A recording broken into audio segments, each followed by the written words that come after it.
Si Baguio City Mayor Benji Magalong ay patuloy po na naglalabas ng kanyang saloobin sa umano'y talamak na pang-aabuso sa paggamit sa pera ng bayan at korupsyon sa public works projects ng gobyerno. Sa aming pong naging panayam kay Mayor Magalong, tinukoy niya ang ilang talamak na proyekto ng DPWH sa Benguet at isa rito ang slope protection project sa Cannon Road at maging sa Marcos Highway na ginagamitan ng tinatawag na rock netting. Alam mo, expected last year, naglabas sila ng, nag-announce sila na wala nang, hininto na lang ng rock netting project. Pero ito nga na, may ongoing na rock netting project. Ayun, dito sa ulit, Cannon Road.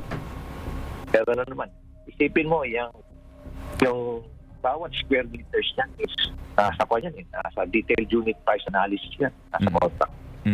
Every square meter po yan, 25,000 pesos. When in fact, at talagang cost po yan is kung dalawang klase po yan kasi ito po yung active at yung passive. Active po, ito yung merong stand. May mahabang pole na itutusok. May stud. Ang cost po niyan, mga 4,300. Pero kung rock screen lang, mga 2,000 to 300 lang. Pero isipin nyo, laki ng 25,000 pesos. So, ibig sabihin niya, sa bawat square meter, ang kinikita nyo, mga 15,000 pesos. Grabe ko talaga. Ilang yan? Ilang thousands and thousands of square meters po ang ginawa yan. Nagsibagsakan na nga ho yung ibang rock netting na ginawa ko rito. Pero walang nag-iimbestiga. Nakakalungkot nga ho na walang nag-iimbestiga, walang nag-re-raise ng issue. So, ibig sabihin mo, yung bumagsak, pera ng bayan yun. Pero walang nagsasalit. Nakakalungkot niya. Maliban po dyan sa rock netting na iyan, pinansin din po ni Mayor Magalong ang sobrang overpriced na cat's eye. Yun ho bang ibinabaon sa kalsada na mistulang umiilaw sa dilim kapag tinatamaan ng headlights ng mga sasakyan? At maging ang roller barrier na ginawang pamalit sa bakal na harang sa mga kurbada at matatarik na bahagi po ng mga kalsada.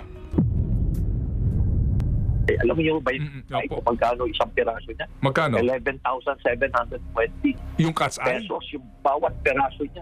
Magkano? 11,720. 11,700. Detailed unit price analysis. Nasa detailed unit price analysis po yan. 11,720. Ang isang cat's eye? Opo, isang cat's eye po yan. Ang isang piraso po niyan, actual cost po yan.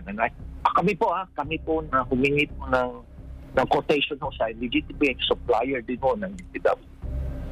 Ang binigay ho sa amin is 1,800.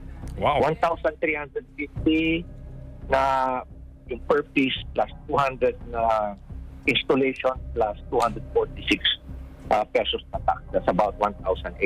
So, bawat piraso, ang markup is 9,900. Paano yung railings sa mga yung barandilya sa mga kurbada? Tama yung sinabi niya, Sir Ted, kurbada. Bakit ho? Pumunta ho kayo rito sa Marcos Highway. Pati ho, diretsong kalsada, nilagyan ho nila. Alam niyo ho ba kung magkano po yung ang presyo ho niyan? Sa detailed unit price analysis, it's 121,330